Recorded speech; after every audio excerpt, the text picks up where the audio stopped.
Afternoon, everyone. We have a very special guest today for our seminar, Monday seminar.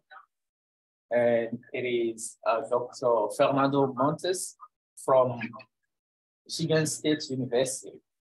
This is a great opportunity to our physics and engineering majors, and also a great opportunity to our minors and to the whole science department. So we will start. I will let Dr. Karatarian, who has invited him, to present him. So we will start while more students are joining us. Thank you and welcome to the JINA-CEE University. Thank you. Yeah, and also welcome to our friends from the state of Petersburg. So yeah, we're excited about this talk because this is a very interdisciplinary topic that Fernando can talk about. Where nuclear, astro, and a little bit of chemistry. Right?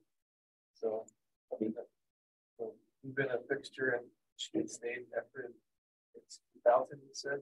Yep. I look forward to seeing that with you. So I don't want to hold you back, please.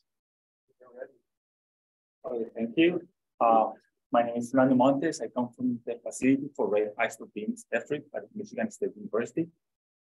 I should say that I'm a nuclear physicist and experimentalist. So some of the things that you'll see are biased towards that, okay?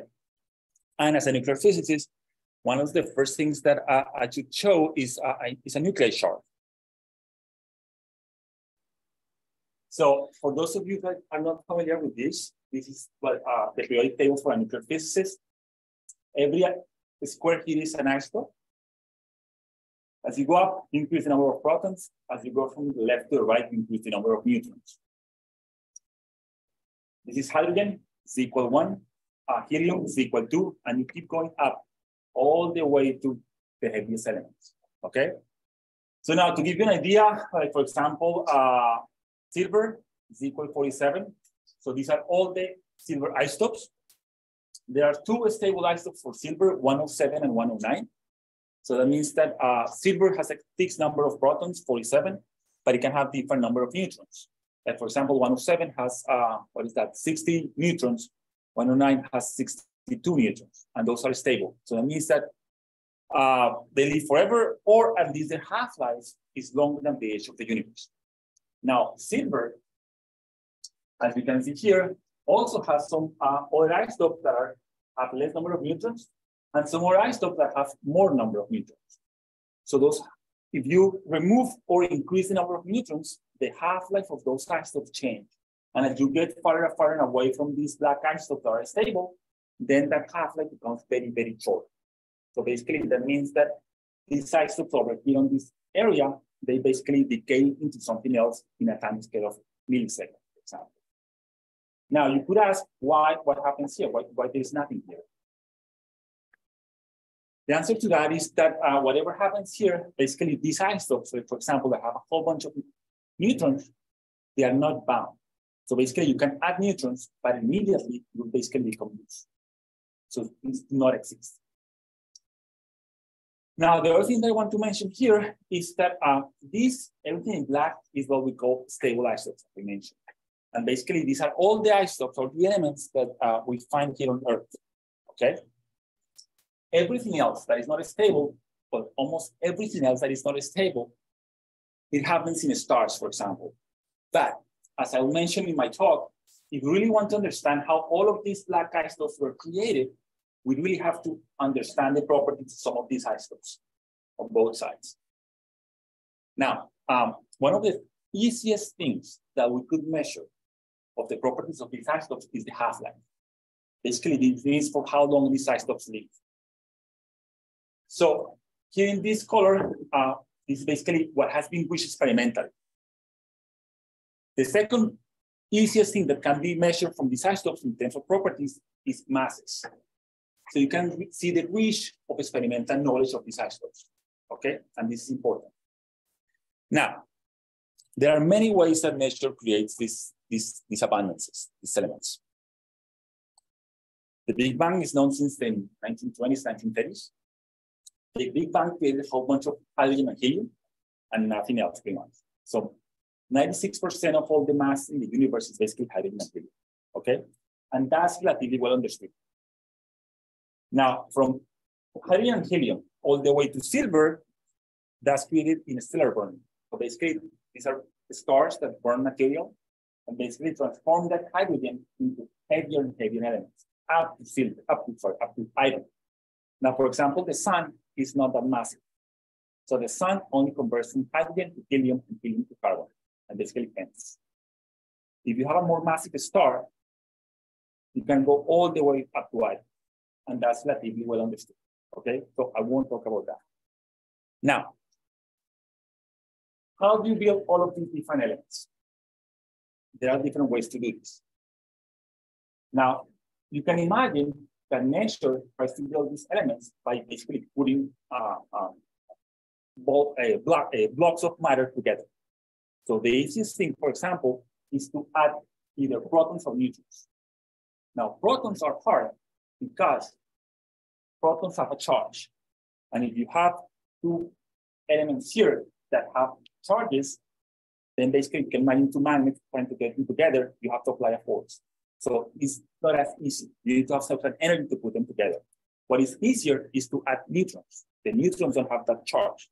It doesn't have that repulsion. So one of the processes that create these elements is what we call the S process. In this talk, I will not talk about the S process besides this. Now, the S process stands for the slow neutron capture process. And the point that I want to make is that this is how these isotopes are created. And this is a process that happens relatively close to these black isotopes. And because of that, experimentally, this process is relatively well known. This creates about half of all of these abundances. Now, in this talk, I'm going to talk about the R process. The R process is a rapid neutron capture process. I'll show you what it means later, but what I want to point out here is that this process involves about these isotopes over here, okay? So these are isotopes in which there is very little experimental information. And that's why it makes it hard for us to understand how these isotopes are created, okay? Well, as you have mentioned, if you have questions during this talk, just interrupt me at any time, okay? I prefer actually to do that. Okay, so this process happens in explosive scenarios because, as I mentioned, all of these isotopes have very short half-lives. These are of the order of milliseconds. So whatever creates this, it has to happen very fast. So it usually happens in explosions. In supernovae, it's a massive star that explodes, or in merging of two neutron stars. And I'll show you later for that.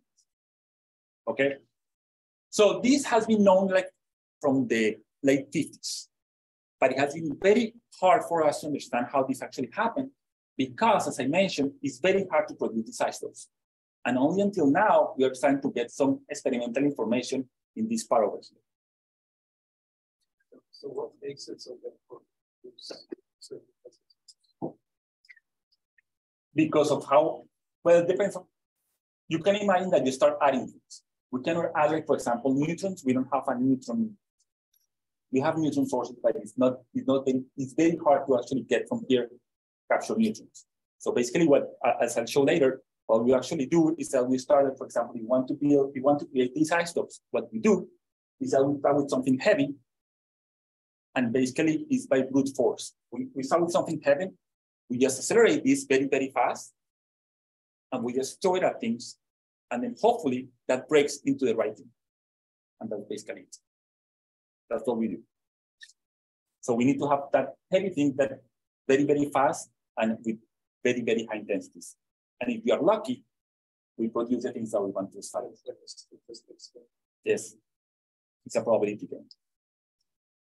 Okay, so so this has been known since the 50s, but only until now we're starting to get better information here experimentally, and also, as I'll show you later, we also have some signatures of these events from stars. Okay, and there has been constant progress in that. And one of the things that we have not realized is that there is, in addition to this R process, there is this incomplete R process that happens over here, in which in principle we have better nuclear physics models, okay?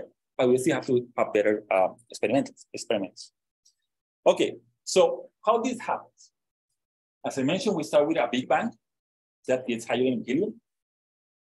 After the Big Bang happened 15 gigayears ago, this created hydrogen.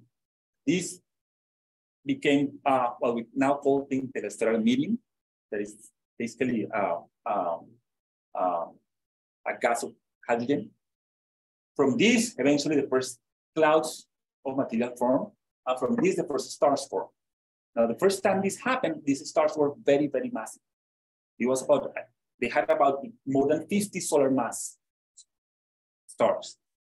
They burn very quickly, they explode, they can have some nucleosynthesis, some of this material is formed, and some of this material is recycled, and then you can go up back again, okay? Every time this happens, there's a little bit of helium that is formed, of iron that is formed, okay? So it turns out that astronomers like to equate iron with how many times this has happened. So when people talk about stars that are low in iron, that means that those are stars that are formed from material that has not gone through this cycle many times.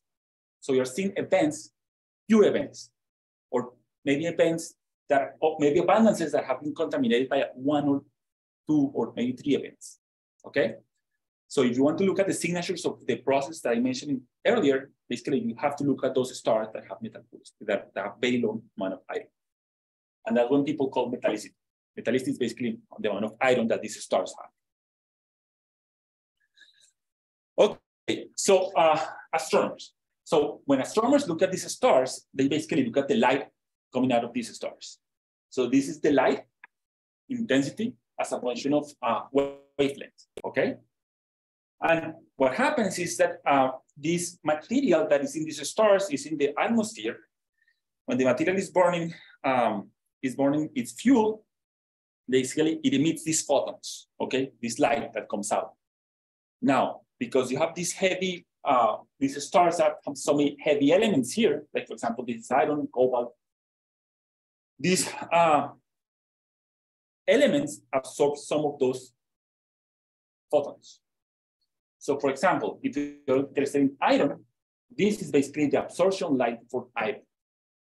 Here I'm showing 2 of these stars, okay? And you see that, for example, for this gray, I don't know if you can see that, but this gray line here is actually less than this black line. So in this case, this star is more metal poor than this star. And based on how deep these lines are, you can get the abundances of these elements in this star. Now, people have done this for many, many stars. This is a particular, very good example of some of these metal poor stars. This is an abundance of, as a function of elements. This abundance is in a weird unit that is a log scale of the abundance, okay? And these are elements from gallium all the way to uranium, okay? And you see that there is more than 50 of these elements, abundances that have been observed for this star. People have been doing this for a long time. And one of the things that people did is that they wanted to understand, like, for example, this R process. Remember what I mentioned in the past? Now, when people started looking at these stars, one of the things that they realized is that, okay, you have these metal poor stars, but we also have the sun. The sun, in principle, is a combination of all of these processes. So it could have a combination, it could have a contribution of the S process and of the R process. The S process is very well known. Now, from the sun, we have light. We also have meteoritic data. So we know the composition of the sun very, very well. As I mentioned, the S process we know also very well. So in principle, we can subtract the S process from solar and obtain what is the expected contribution of the R process to the solar system. And we can compare that with this star. And that's the red line is the contribution of the R process to the solar system, and the dots here correspond to what is observed from the star. And one of the things that you notice is that there is very good agreement. And that's a little bit surprising because it means basically that the process is always creating the same matter, the same abundance pattern. Now you can do this for many stars. These are all metal poor stars. Again, this is a log scale of abundances as a function of atomic number. And you see that they seem to be very, very well in agreement, okay?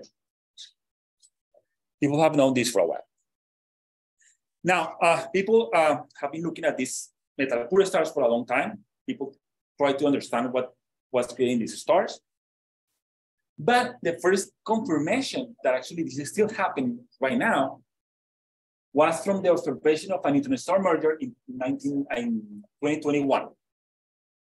The gravitational wave created by the merging of the neutron star was observed, and also the optical explosion of this merge was actually observed. And what people did is that this is an intensity of the light coming out of this event, what is called the kilonova of this merging, as a function of frequency. This is basically frequency, okay, of the light. And the lines here correspond to how that light, how that intensity as a function of frequency change as a function of time.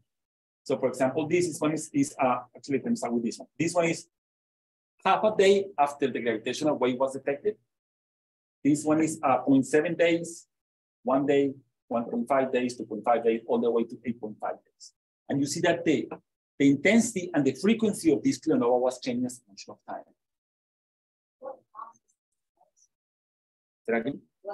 Oh, the gravitational pull. This is a binary system that at some point created neutron stars. And these stars, it's a binary system, so they revolve around each other, but eventually gravity wins, and they eventually merge. And this is what happens. So this is the same plot, but a little bit more detail. This is again intensity of the light as a function of wavelength, frequency, okay? And this is an attempt to actually understand what was creating this light. Again, this is a different time. This is 1.5 days, 2.5 days, 3.5 days, all the way to 4.5 days after the merge.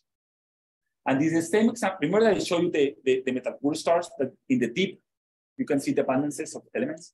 This paper actually claims that this deep is due to strontium. Strontium is equal to 38. So this is the first indication that when you have these mergers, you still create abundances. So this was basically a confirmation of that the models of the art process that have been going around for 50 years were actually good. Okay. So this from the observational point. Now, so what actually happens? This is, again, this is a nuclear chart. I'm going to show you a movie of the art process. This is the nuclear chart. This is protons as a function of neutrons, okay? And you'll see different colors here. The colors, this is an abundance in a log scale. So the most abundant isotopes are created here are in red. So if you only want to see one color, just focus on the red.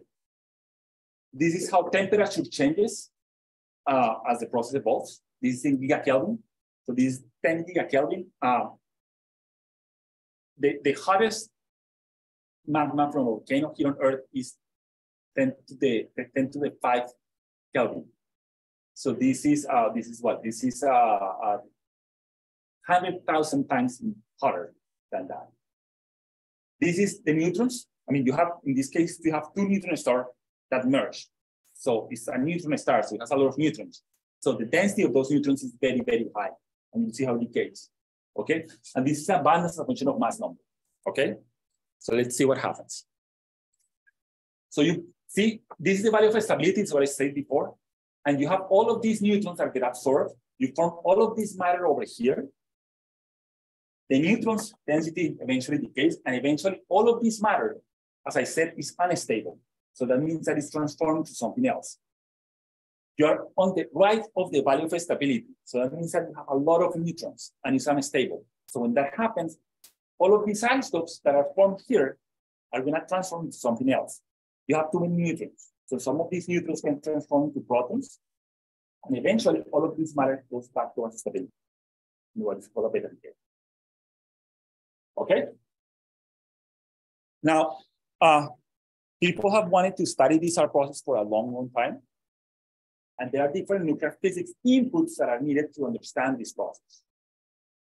So again, this is basically a schematic of what is happening. This is proton with function of neutrons. For a given element, like for example, let's say that you want to build, let's say that this is silver. Let's say that this is silver.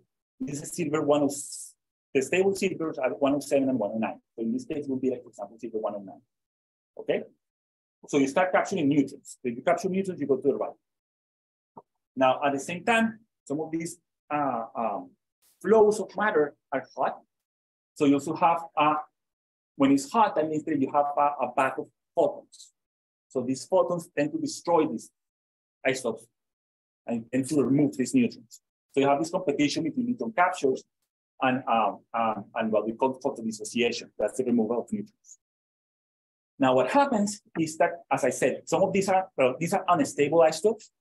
These neutrons, you have too many neutrons. So this neutron is converted into a proton. Because it's converted into a proton, then you go up in Z, to in this case, cadmium. And then you start having the process again. So there are different components that you have to get if you want to model an R process. You need to know how easy it is to capture neutrons, how long this specific isotope is going to live. If it decays, if it goes like this, it has a probability of also emitting a neutron because it rescales the process. And there are some more things that are important as well, okay? Now, the time scale of all of these things matters. So this is the time scale as a function of time for some of the nuclear reactions that are relevant here. So, so the time scale, basically the fastest is here. So some of the fastest things that happen are neutron captures, photodissociations, the opposite, and beta decays. So in another process, basically, if you know those things, you're in pretty good shape. Not excellent shape, but good shape. So you have to understand it. Now, the problem is that if you want to model our process, there is some sensitivity to nuclear physics. This is, for example, 3 different models of an R process where you change the beta decays. What is the half-life of some of these isotopes? And you see the bands here.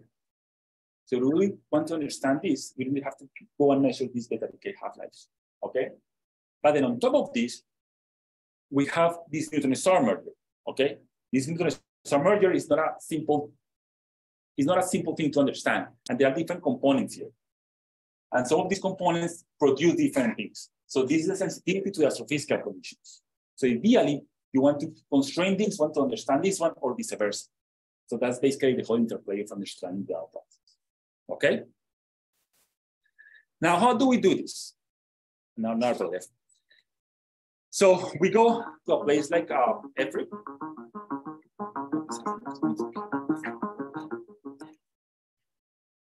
So you go to a place like, oh, they cannot hear me. Give me a sec. You're gonna have to hear the music.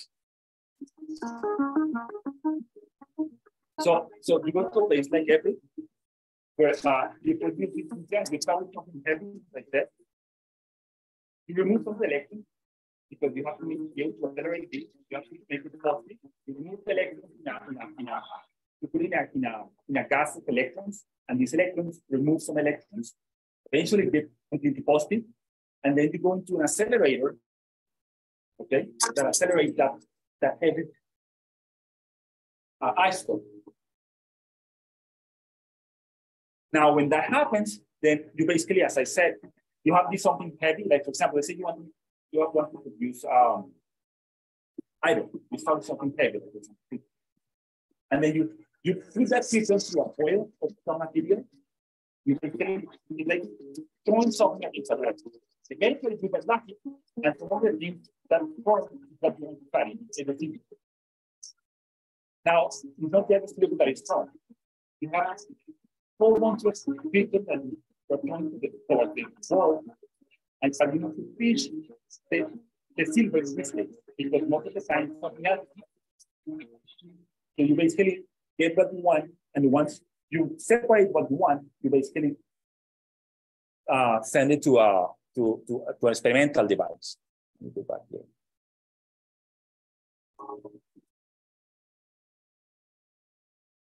this is the schematic, but just want to evolve. Then you here it's like one separator that select what we want to study. Now, how the separation works depends on the mass, the charge, the velocity, sometimes things all formed. But eventually, when you select one, then you go and basically, in this case, for example, you want to study the half-life, you go and you plunge it into a detector system, and then you basically measure the half-life. And I'll tell you what that means in a second. Okay, so I'm an experimentalist. So one of the things that we have recently done, for example, is to understand how this half-life, how this all these isotopes decay. Now, sometimes they just decay by a neutron being transformed into a proton. But sometimes this neutron transformed into a proton goes into a new isotope that is excited, and it emits a second neutron. And we want to go and measure these probabilities. So this was a collaboration. This was some study that we did actually not in April, but in Japan. It's a collaboration of several institutions. And we actually went and measured a whole bunch of these probabilities of these half-life emitting neutrons, okay? The idea is very simple. The idea is that I mentioned, you have, let's say, silver. You have the silver. The silver goes into a detector that looks like this one. This is a silicon, what we call a double-sided silicon sweep detector. This is basically a piece of silicon that's pixelated. So it means that in this case, it has 32 pixels and 32 pixels. It's implanted in one of those pixels. And then if you want to measure the half-life, it's implanted and you wait until eventually one of the neutrons is transformed into a proton and an electron is emitted. And if you look at the timing between the implant and the emission of the electron, you can build half-lives. Now, sometimes it's going to also emit neutrons. So what you do is that you put this detector into a neutron detector. This is the silicon, you put it inside, and then this neutron detector, some cases, is these proportional counters in which you can detect neutrons. So when the electron is emitted, sometimes a neutron is emitted, the neutron goes into this plastic, it bounces around, and eventually is detected into one of these counters. And looking at the ratio of how many times an electron and a neutron is emitted versus just an electron, you obtain these probabilities of emitting neutrons whenever the decay happens. Okay? So it's relatively simple. This is what actually the device looks in reality. This is the plastic, and the stuff the neutron detectors are inside. So we implant these things here, okay? And the way you know what you're doing actually is that what we call a particle ID. This is what our silicon detector is telling us. This is the number of protons of the given implant versus the number of what we call mass over charge ratio. Each block here corresponds to a different isotope. So basically, you know what is implanted. If it's over here, you know that this was in this case palladium-128. And eventually we just have to wait until the palladium-128 decays into something else. And that's how we obtain half-lives. Okay, so for example, in this case, this is the half-life of rhodium. This is rhodium is Z47, 45, 121. And you just wait for, just plot, you're plotting the different time difference between the implant and the electron. And if you plot this in a log scale, this is basically what you have. This is the time when the implant happened, and then you plot how many electrons you see, and you fit this, and you basically obtain a half-life of this happening. And what you can do is that then eventually you can compare this half-life that you measure with theoretical models, and it tells you which one is the best theoretical model that you should apply for the process in this fast. And that's it. Okay. So that was the R process. Now, the weak R process is a second process that happened. This is a nucleosynthesis events that happen that create elements between Z=32 up to Z=47. Okay. Now, the interesting thing is that this type of process was not very well known until this paper came in 2006. And this was motivated by observation from a metal poor star. Remember these metal poor stars? This abundance is a function of atomic number. And what they measure is this star, HD122563, is the blue abundances here. And if you see these abundances and you compare to this oil line here, these abundances from the other type of metal poor stars. This is the ones that are process-enriched stars. You see that there is very different pattern here. These abundances here are about 2 orders of magnitude larger than these abundances here. So it was very different what this star was showing. So there was the first indication that there was something else here in these abundances. Okay. What is interesting also is that actually this star was first observed in the 80s.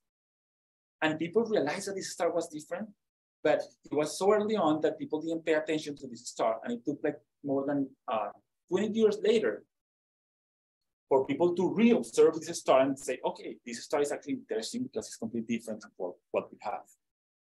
But once that happens, then this opens a whole bunch of possibilities. So now we think that this star, this abundance is appearing in a supernovae. Now, a supernovae happens when you have these massive stars. When the star is happily burning, it's transforming hydrogen into helium, helium into carbon, carbon into neon, and so on, or until iron. What happens is that at the core, you have different, this is the star. At the core of the star is hotter because you have this pull of the gravitational, you have the gravitational pull that is trying to collapse the star. The only thing that is preventing the collapse of the star is the nuclear reaction that are transforming this hydrogen eventually into iron. But eventually, once you get to iron, you cannot burn it anymore. You basically run out of fuel. And when that happens, basically the star starts collapsing. The core of the star starts collapsing. When that collapse happens, then eventually collapses until it reaches what we call nuclear matter. It stops, and it basically is so dense, and you cannot collapse it anymore. And you still have like these layers that are collapsing, but because basically if you throw a ball to the floor here, it bounces back. And then you have this wave that starts propagating now. That's the explosion, okay? Now, it turns out that this is a simplistic view of what happens. There are also neutrinos involved here. These neutrinos are trapped inside this nuclear matter that was created when this collapse was happening. And eventually these neutrinos escape, and these neutrinos can affect the composition of this wave that is emitting outputs. And when that happens, you can have a weak dark process. This incomplete dark process is basically similar to what I showed before. Remember, this again, this protons versus neutrons. You have, for this element here, you have these neutron captures, these photodissociations, the same thing as before. You also have the beta decays. But what is more important here is that you also have these captures of alpha particles and emission of neutrons. In this case, this material in the supernova is not as neutron rich, so you don't go as much to the right in the nuclear chart, but you have these alpha particles. Alpha particles are helium, okay? And in this case, these helium particles are absorbed by this isotope over here. And because you are on the neutron rich side, the material doesn't want to get too neutron rich because it's unstable. So it emits a neutron. So this, what we call alpha N reaction rates, is what is important here, okay? Now, again, if you want to go and model this, there are some uncertainties here if you want to do that. But what is important is that one can actually go and study this, and one can identify which ones are important reactions to measure. Like, for example, let's say you are interested in the abundance of rubidium. In this case, for example, the capture of the alpha particle into bromine 85 is important. And one has to go and measure this. So how do we do this? There are different ways to do this. I'm going to show you one of those examples. This is a recent measurement that we did a couple of years ago. This is one of the devices that we have at FRIB. This is a SECAR. This is a record separator. It's a very interesting device. It's newly commissioned. It can be used for a lot of things. It has how many dipoles? It has 8 dipoles, 15 quadrupoles, 3 hexapoles, and 1 octapole. And the idea is very simple. The idea is that you build this, you shoot a beam of particles. Like, for example, let's say you want to go and measure krypton 86 alpha N, okay? Going to strontium 94, 99, strontium 89, okay? This is important for the weaker process. This is one of the reactions that is important. So it's very simple what you do. You basically, you go up, you have a beam, krypton 86, you alpha target. Alpha is helium, as I said. So basically, this is a helium gas. And you basically shoot the krypton into the helium gas. And then you cross your fingers and you hope that this strontium 89 is formed. Now, the probability is very, very low. Now, some of these cross-section is the probability of this happening. And this is low. Now, I read on the internet, so it must be true, that the probability of finding a needle in a haystack is 1 in a million. So some of these reaction rates is actually is equivalent to having the probability of finding a needle in 1,000 haystacks. And it could be harder than that. But that's the order of magnitude to get an idea of how hard this is actually. So most of the time, the krypton, the beam goes through here, nothing happens. But some of the time, the strontium 89 is formed, okay? Now, one of the difficulties here is that you can imagine that the krypton is, in this case,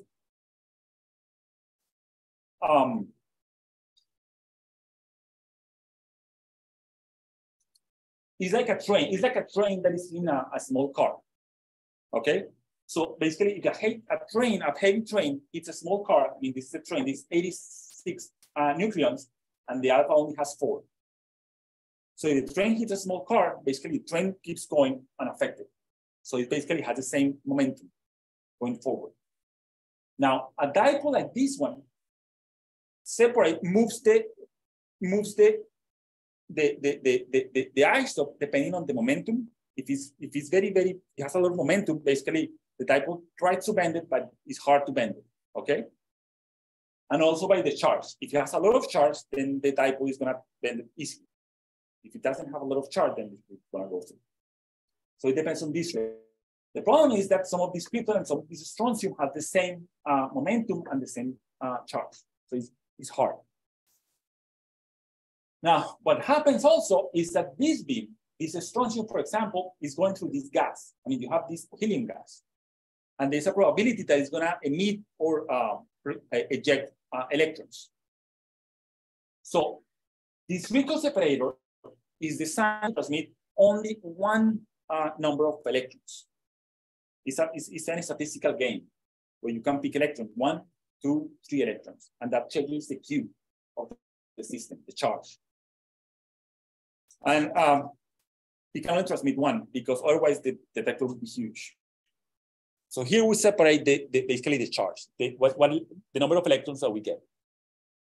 Now, as I mentioned before, in this case, the krypton that goes through and the strontium that gets through have similar momentum, but the masses are different, 86 and 9.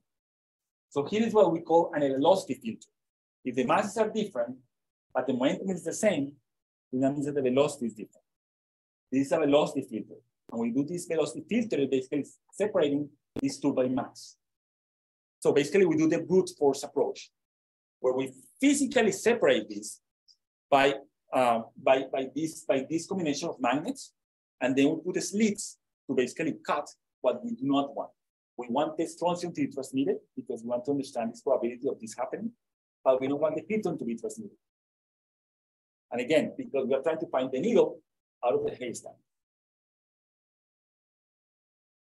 We have to do this a couple of times, and we have to do a couple of times because, as I mentioned before, sometimes the needle is 1, and even if you have the haystack is 1 billion times more abundant. So even if only 10 of those go through this part, that still overwhelms the 1 strontium that is formed. So we have to do this twice to eliminate as much of the krypton as possible. And eventually we get it towards the end, and then we basically count how many strontium were formed and reach this one as a function of how many krypton we're actually sending here. And based on that, we construct our probabilities, we measure this cross section, and then we measure the reaction rate that is what we need for the to understand this weaker process. Now, this is what we actually do. This is a particle ID, as I mentioned before. Here at the end of SECAR, we have a silicon detector. We usually use silicon detectors or ionization chambers to do this. This is our particle ID. So in this case, for example, this is the energy loss goes through some initial layer of material that deposits some energy, what the strontium is going through, as a function of total energy of the particle that reached the end of SECAR. So in this case, the black is actually, even though we have all of this separation between the krypton and the strontium, this is the krypton that went through. And this is the strontium that went through. So in this case, we are able to distinguish the strontium, and then based on this probability of this one versus what the krypton was coming initially during the reaction. So the good thing is that this is happening now, and 5 years ago, there was no experiments whatsoever to understand these reaction rates. So if you're interested in nuclear astrophysics, it's a very good time for you actually to join this type of experiments, because it was not possible 5 years ago. This experiment, for example, is the first, to my knowledge, there have been like 3 or 4 experiments motivated by the weaker process, all in the last 3 or 4 years. And most of the things that we want to measure relevant for the weaker process involve intensities that we can produce at effort. So there's a lot of opportunities if you're interested in actually doing this. Okay, so I come to the end of my talk. I show you that there are different ways that matter creates abundances. There has been recent progress from the nuclear physics side. I also show you some progress from the astrophysics side. So it's very interesting what is happening right now. But I want to finish, before I finish, I want to emphasize that if you're really interested in nuclear astrophysics, these are some of the things that you can actually do. I want to mention this INS-Cube school that we will have at FRIB in June.